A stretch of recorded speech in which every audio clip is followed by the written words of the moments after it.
Hello and again welcome to पढ़ रहे IIT jam. आप सभी का एक बार फिर से पढ़ रहे आईआईटी जैम में स्वागत है।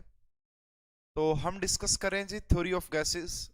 एंड लास्ट क्लास में हमने हमारी जो वांडरवाल गैस इक्वेशन है, रियल गैस इक्वेशन है, उसको कंप्लीट किया था। अब हमारा लास्ट टॉपिक रह गया है जो आपके एग्जाम में पूछा जाता है। प्रीवियस ईयर में आपको बहुत सारे क्वेश्चन उसके मिल जाएंगे। तो ये हमारी लास्ट क्लास होगी थ्योरी ऑफ गैसेस की। थ्योरी ऑफ गैसेस की क्लास नंबर 10 है।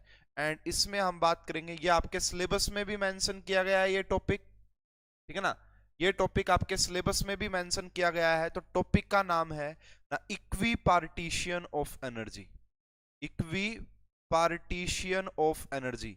वैसे तो यार ये ज्यादा जो है ना आपको फिजिक्स में पढ़ाया जाता है, ये टॉपिक फिजिक्स का है मेनली टॉपिक, लेकिन हम एग्जाम पॉइंट ऑफ व्यू से इसको देखेंगे।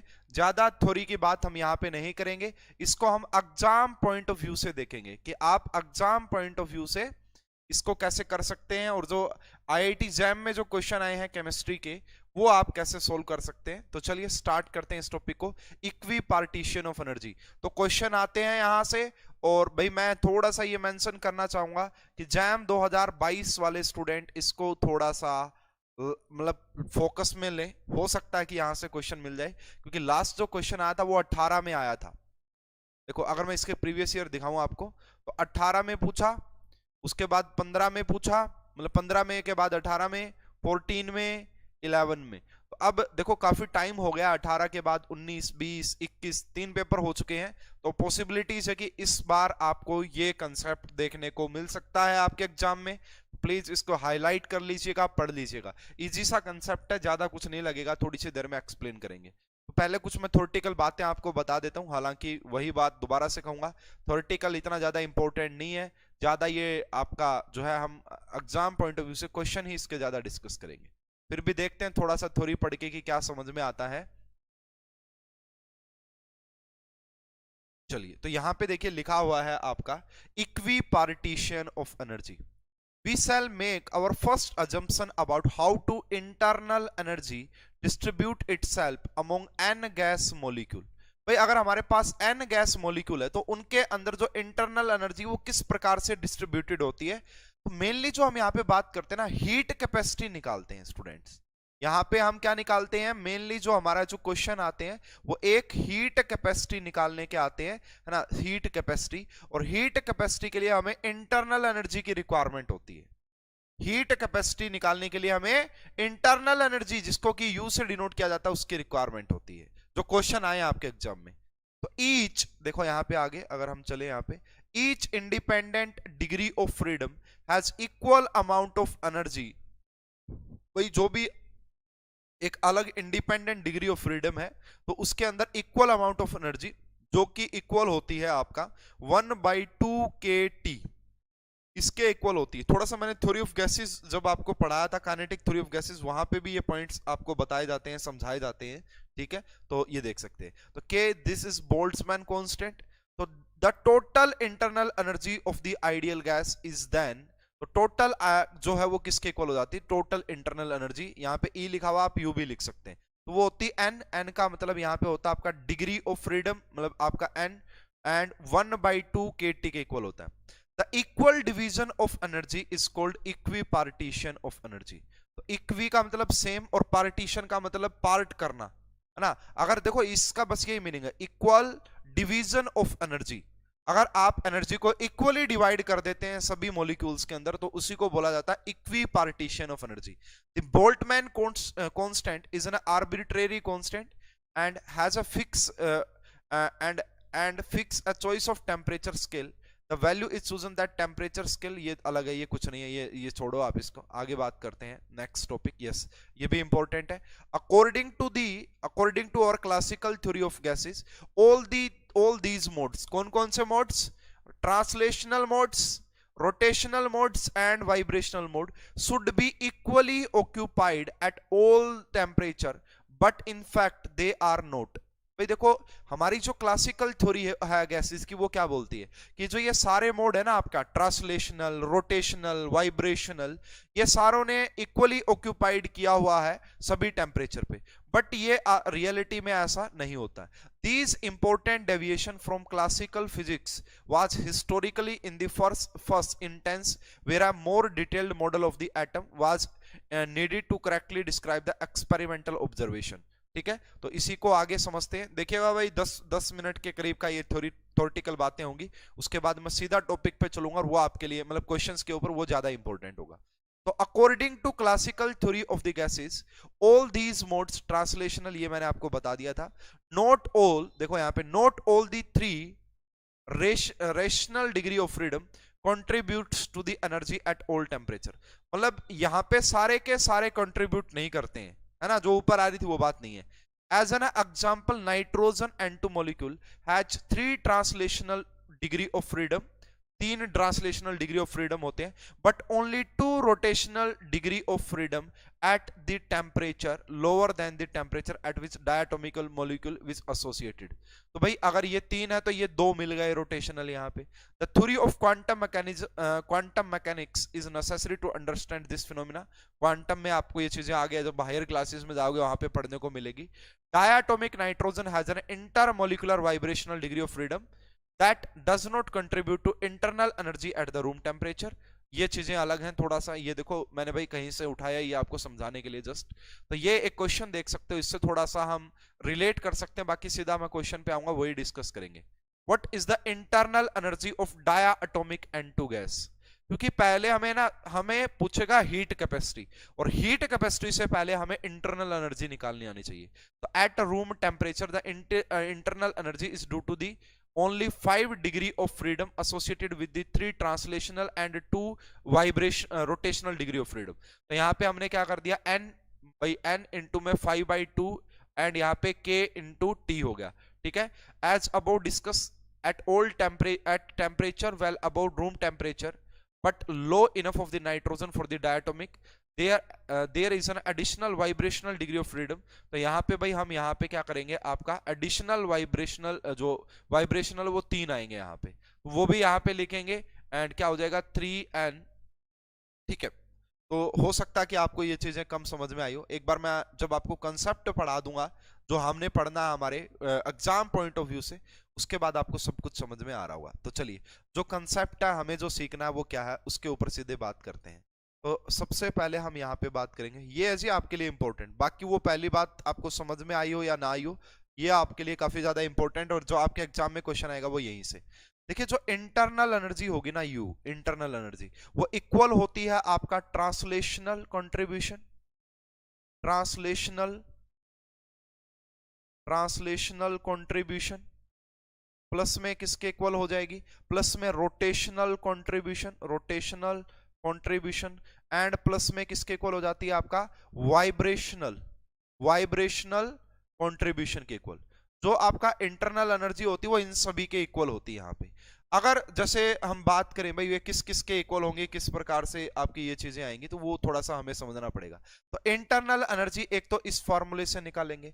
दूसरी बात जो दूसरा यहाँ पे फॉर्मूला यूज होगा वो यूज होता है आपका CV यानी कि heat capacity, molar heat capacity. तो वो इक्वल होती है आपका करली U बाई करली का मतलब ये डेरिवेटिव टाइप से ही होता है, ठीक है ना। तो ये हो जाएगा आपका du by dt at V। ठीक है, अब देखो यहां से क्या करेंगे क्वेश्चन में, यहां से हम इंटरनल एनर्जी निकालेंगे। इस इंटरनल एनर्जी को जब हम यहां पे पुट करेंगे तो ये वाला पूरी टर्म यहां से फिर हमारे पास क्या आ जाएगा निकल के, हमारे पास ये हीट कैपेसिटी आ जाएगी। और यही क्वेश्चन आपसे पूछे भी जाते हैं एग्जाम में, यही क्वेश्चन आपसे एग्जाम में पूछे भी जाते हैं, तो ये बात आपको थोड़ा सा ध्यान रखनी है। तो चलो एक बार एक दो क्वेश्चन डिस्कस करते हैं, हो सकता है कि उससे आपको काफी अच्छे से समझ में आ जाए चीजें। तो चलिए क्वेश्चन स्टार्ट करते हैं। ये मेन कंसेप्ट है कि इंटरनल एनर्जी निकालेंगे, translational contribution, rotational and vibrational. उस इंटरनल एनर्जी को इस फार्मूला में पुट करेंगे और वहां से हम इसको रिलेट करके हमारा आंसर निकालेंगे। तो चलिए एक क्वेश्चन सबसे पहले देखो, यही क्वेश्चन आप देख सकते हैं यहाँ पे, ये आपका जैम 2018 का क्वेश्चन है। The value of CV for 1 mole of nitrogen gas predicted from the principle of equipartition of energy ignoring vibrational contribution। yes, इस पॉइंट को ध्यान रखना है कि आपको यहाँ पे वाइब्रेशनल कंट्रीब्यूशन को इग्नोर कर देना है। ठीक है, आपको बताना इसके अंदर। तो यार ये जो मैं थ्योरी पढ़ा रहा था उसी से रिलेटेड तो हो गया यहाँ पे। अगर आप वाइब्रेशनल कंट्रीब्यूशन को इग्नोर करेंगे तो कैसे आएगा फिर ये? तो यहाँ पे देखो आप साफ साफ देख सकते हैं, यहाँ पे तीन, यहाँ पे क्या होता है, 5 डिग्री ऑफ फ्रीडम होते हैं यहाँ पे, 3 ट्रांसलेशनल वाले और 2 आपका रोटेशनल वाले। अगर आपका वाइब्रेशनल वाला आपने क्या कर दिया है, इग्नोर कर दिया, तो फॉर्मूला यहाँ पे जो बनेगा सी बी, या फिर आप यहाँ पे एम भी लिख सकते हैं, वो इक्वल हो जाएगा। देखो 3r/2 बनेगा, 3r/2 प्लस में क्या बनेगा, 3 मतलब ये ट्रांसलेशनल वाले, प्लस में बनेगा 2r/2, और जब आप इसको सोल्व करेंगे तो ये आ जाएगा 1.5 इंटू में r, और r की वैल्यू हमें पता है, क्वेश्चन में गिवन ही है कितनी ना, 3.14। ठीक है, 8.314। इसको जब आप सोल्व करेंगे तो यहां से जो आपका क्वेश्चन का जो करेक्ट आंसर आ जाएगा वो आएगा नियर अबाउट, एक मिनट, जूल में आएगा, ठीक है, पर केल्विन पर मोल। ये 2 पॉइंट आएगा ना, ये 1.5 यहां से प्लस में 1r यहां से, तो ये बनेगा 2.5, और जब आप सोल्व करोगे आंसर आ जाएगा 20.78, 20.78। या डायरेक्ट आप यहां से भी इसको थोड़ा सा सोच सकते थे कि इस एग्जांपल से कि n 5/2 kT, यहां पे जब हम इन चीजों को पुट करके निकालते हैं ना इस तरीके से, केमिस्ट्री में हम यहां पे इस तरीके का यूज करेंगे। ये तो पहला ही क्वेश्चन, अभी धीरे धीरे आपको सब कुछ क्लियर हो जाएगा, धीरे धीरे आपको जैसे जैसे क्वेश्चन आते जाएंगे वैसे वैसे और डीप समझ में आएगा। यस, ये क्वेश्चन देखिए, जैम 2015 का क्वेश्चन है। According to equipartition principle predict the high temperature limiting value for the molar heat capacity at constant volume। यानी कि यहां पे भी आपसे CV ही पूछा है भाई, क्वेश्चन आते ही ये है, यहां पे हमारे पास जो क्वेश्चन आते वो यही आते कि CV निकालो क्या होगा। ठीक है, अब ये R की टर्म में आपसे पूछा है, कल को R की वैल्यू दे देगा तो न्यूमेरिकल बन जाएगा, कोई बात नहीं है। तो सबसे पहले हमें CV निकालने के लिए CV का फॉर्मूला मैंने आपको बताया था कि क्या होता है। CV का फॉर्मूला जो होता है वो होगा आपका du/dt एंड ये, इसके लिए मुझे क्या चाहिए कि इंटरनल एनर्जी। इंटरनल एनर्जी का फॉर्मूला मैंने आपको क्या पढ़ाया था, देखो यहाँ पे, this is an linear molecule, ये है ना आपका कार्बन कार्बन ट्रिपल बॉन्ड, यहाँ पे भी हाइड्रोजन, यहाँ पे भी हाइड्रोजन, तो ये एक बेसिकली आपका लीनियर मॉलिक्यूल होता है। और लीनियर मॉलिक्यूल के लिए जो इंटरनल एनर्जी होती है ना, जो भी आपका लीनियर मॉलिक्यूल होते हैं उनके लिए जो इंटरनल एनर्जी का फॉर्मूला होता है वो लिख लो आप, क्या होता है, तो वो होता है आपका 3/2 RT। ये जर्नल रिप्रेजेंटेशन हो जाएगी भाई, याद रखना इंपॉर्टेंट है। तो U जो हो जाएगा वो इक्वल होगा 3/2 RT, प्लस में करते हैं RT, यानी कि ये ट्रांसलेशनल की वजह से, ये रोटेशनल की वजह से, एंड लास्ट वाला जो होता है वो वाइब्रेशनल की वजह से आता है 3n-5, 3n-5 इंटू में RT, और n का मतलब यहाँ पे किससे होता है, नंबर ऑफ मॉलिक्यूल से। इस फॉर्मूले पे थोड़ा सा फोकस कीजिए, इस फॉर्मूले पे, ये सिर्फ लीनियर के लिए होता भाई, नॉन लीनियर के यहाँ पे 3n-6 हो जाएगा, नॉन लीनियर के लिए यहाँ पे क्या हो जाएगा 3n-6 हो जाएगा, बाकी लगभग सेम ही रहने वाला है। तो ये फॉर्मूला आपका इंपॉर्टेंट है लीनियर के लिए। ठीक है, तो यहाँ पे हम जो है पुट करते हैं, n कितने हैं जी, कैपिटल N की वैल्यू यहाँ पे 4 हो जाएगी, कैपिटल N 4, क्योंकि आपको 4 एटम नजर आ रहे होंगे यहाँ पे, टोटल नंबर ऑफ मॉलिक्यूल्स यहाँ पे एटम्स इतने होंगे। जब आप यहाँ से U निकालोगे तो U आएगा 3/2 RT प्लस में RT, एंड यहाँ पे जब आप 4 पुट करोगे आएगा 7 RT, और जब आप इसको सोल्व करेंगे तो U की वैल्यू आ जाएगी 19/2 RT, 19/2 RT।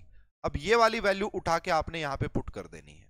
जैसे ही आप यहाँ पे पुट करेंगे तो जो CV होगा वो किसके इक्वल हो जाएगा, देखो यहाँ पे CV जो होगा DU, तो D/dt हो गया, मान लो ये आपका, ये आपका D/dt हो जाता है यहाँ पे, तो du/dt इज यहाँ पे V, इसकी जगह पुट कर दो उठा के, तो यहाँ पे ये इसकी जगह जैसे ही आप पुट करेंगे यहाँ पे क्या 19/2 इंटू में R इंटू में T, और नीचे क्या आएगा dt। ये वाला तो कांस्टेंट टर्म है, ये तो बाहर निकल जाएगी पूरी की पूरी, तो आप बाहर लिख सकते हैं 19/2, है ना, बाहर क्या लिख सकते हैं 19/2 R, एंड यहाँ अंदर क्या बचेगा, यहाँ बचेगा dt/dt बच गया, dt/dt क्या होता है 1 होगा। तो इसका मतलब इसका जो आंसर आ गया वो कितना आएगा आपका 19/2, और 19/2 का मीनिंग क्या बन जाएगा, R भी है भाई यहाँ पे ना, इसका मीनिंग बन जाएगा 9.5 R, 9.5 R। ठीक है ना, देख लो भाई, इंपॉर्टेंट है ये ध्यान से। तो ये लीनियर मॉलिक्यूल के लिए ये हमारा फार्मूला होता है, तो इस क्वेश्चन का जो करेक्ट आंसर वो डी हो जाएगा, इस क्वेश्चन का जो करेक्ट आंसर है वो डी हो जाएगा। टेंशन मत लो, 3-4 क्वेश्चन है, सब कुछ समझ में आ जाएगा आपको लास्ट तक। लास्ट तक आपको सब कुछ समझ में आ जाएगा, टेंशन लेने की कोई भी बात नहीं है।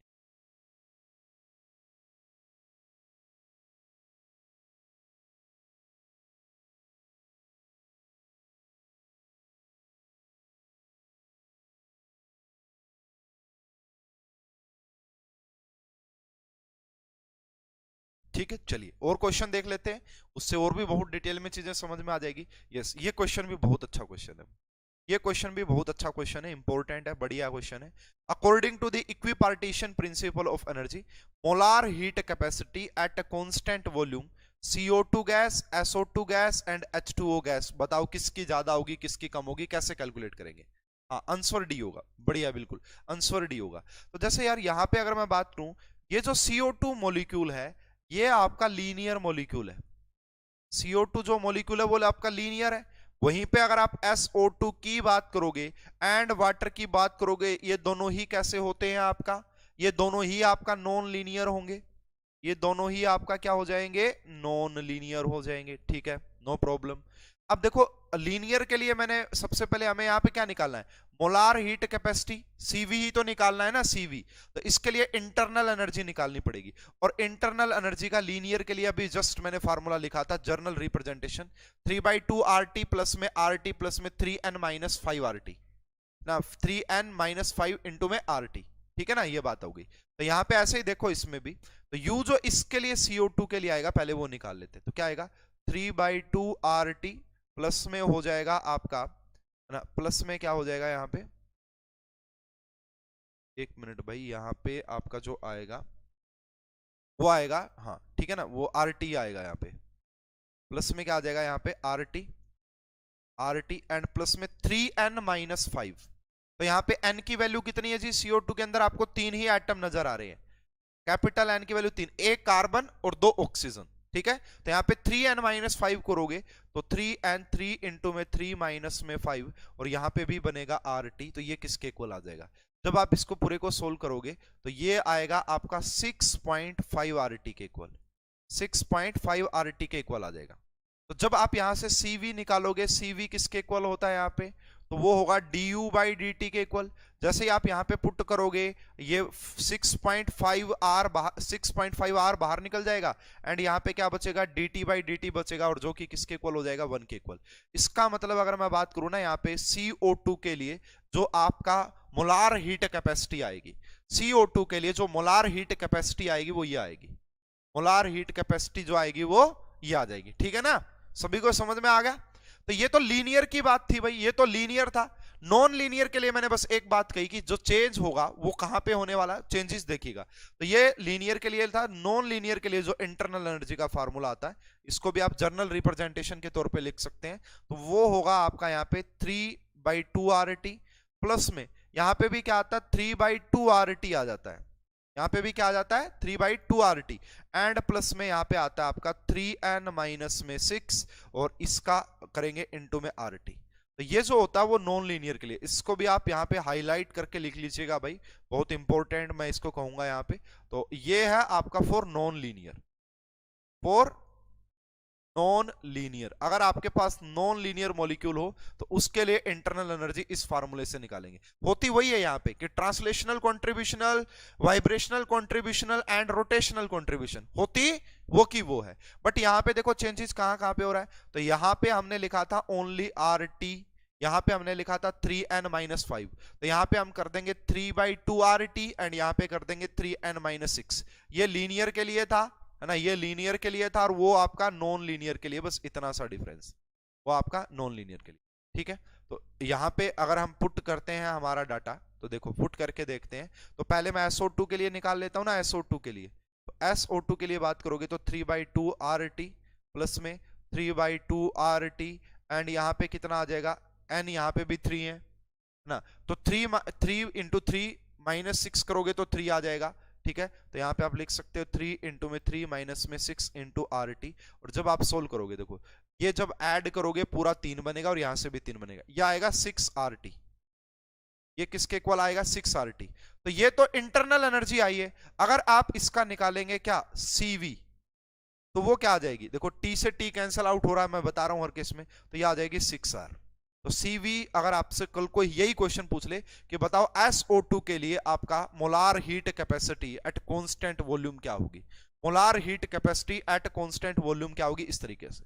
सेम क्वेश्चन आप वाटर के लिए निकालेंगे, सेम आप किसके लिए निकालेंगे, H2O के लिए। बस H2O में भी क्या है, N की वैल्यू तो 3 ही है, अगर N की वैल्यू 3 है तो यहां से इंटरनल एनर्जी भी 6RT आएगी। अगर इंटरनल एनर्जी 6RT आ गई तो इसका भी जो CV होगा वो किसके इक्वल हो जाएगा, 6R के इक्वल हो जाएगा। तो यहां से हमारा ये पूरा क्वेश्चन सोल्व हो जाता है। कैसे कि इस क्वेश्चन का जो करेक्ट आंसर CO2 की जो मोलार हीट कैपेसिटी होती है, CO2 की जो मोलार हीट कैपेसिटी होती है वो SO2 एंड H2O दोनों से ज्यादा होती है, और SO2 एंड H2O की क्या हो जाएगी, इक्वल। बिल्कुल सही आंसर बताया है, बिल्कुल सही आंसर बताया दीपक ने, बहुत बढ़िया दीपक, सही है, बिल्कुल करेक्ट आपका आंसर था। ठीक है स्टूडेंट्स, तो ये देख लो भाई, ये सारा एक ही पैटर्न का क्वेश्चन है, ये भी ऐसा का ऐसा ही क्वेश्चन था, ये भी आपका कैसा था, लीनियर था, तो ये वाला फॉर्मूला लगाया। इस क्वेश्चन की भी बात करोगे N2 लीनियर था, लेकिन यहाँ पे इन्होंने बोला कि इग्नोरिंग वाइब्रेशनल कंट्रीब्यूशन, तो ये वाला फॉर्मूला लगाया। ठीक है ना, बिल्कुल एक ही पैटर्न के क्वेश्चन आए हैं ये सारे। लास्ट क्वेश्चन भाई जो इससे रिलेटेड पूछा गया वो ये वाला है, तो इसको भी फटाफट से देख लेते हैं। हालांकि मैंने ये सोल्व करवा दिया है आपको ऑलरेडी, तो सोल्व करवा ही दिया है आपका। Based on the principle of equipartition of energy, molar heat capacity of CO2 at a constant volume, तो बताइए कि वो क्या होगी। तो आपसे यहाँ पे CV वो आपका बताने की क्या होगी, तो फॉर्मूला तो हमें यहीं पे पता होता है कि du/dt एट V। ठीक है ना, अगर मैं बात करूं U, तो U किसके इक्वल, CO2 जो है आपका वो लीनियर है, CO2 जो है वो लीनियर है, तो लिखेंगे 3/2 RT, प्लस में क्या लिखेंगे RT, एंड प्लस में लिखेंगे यहाँ पे 3n-5 इंटू में RT। n की वैल्यू यहाँ पे हो जाएगी 3, n की वैल्यू 3। जब आप इसको सोल्व करेंगे, जब आप इसको सोल्व करेंगे तो क्वेश्चन का जो करेक्ट आंसर अभी जस्ट निकाला मैंने वो आ जाएगा आपका 6.5R। क्या आ जाएगा वो आपका 6.5R, है ना। तो कौन सा करेक्ट आंसर होगा, C। अरे भाई इस देखो ये क्वेश्चन 11 का था, इस क्वेश्चन में 14 में क्या पूछ लिया, CO2 की दोबारा से पूछ ली, साथ में SO2। हो सकता है कि आपका जैम 2022 में क्वेश्चन आ जाए कि बताओ वाटर के लिए मोलार हीट कैपेसिटी क्या होगी, है ना। वो आपका हो सकता है कि वो न्यूमेरिकल भी आ जाए, हो सकता है कि वो MCQ भी आ जाए, समझ आ गया। या कल को ऐसा क्वेश्चन भी बना के दे सकता है, बताइए विच MSQ टाइप का क्वेश्चन डिजाइन करके दे देगा, MSQ टाइप का क्वेश्चन डिजाइन करके दे देगा कि बताइए इन सभी के लिए which of the following have same molar heat capacity at constant volume. आपको क्या लिख देगा, which of the following have, तो जैसे एक क्वेश्चन हम बना भी लेते हैं, हो सकता है कि MSQ टाइप के क्वेश्चन भी पूछ लिया जाए, तो बिल्कुल मैं इसको MSQ टाइप का क्वेश्चन एक डिजाइन करके दे देता हूं। देखिए क्या होता है, which of the following which of the flowings have same molar heat capacity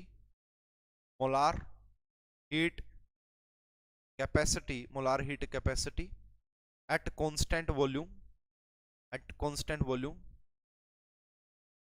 with the help of equipartition of energy, है ना।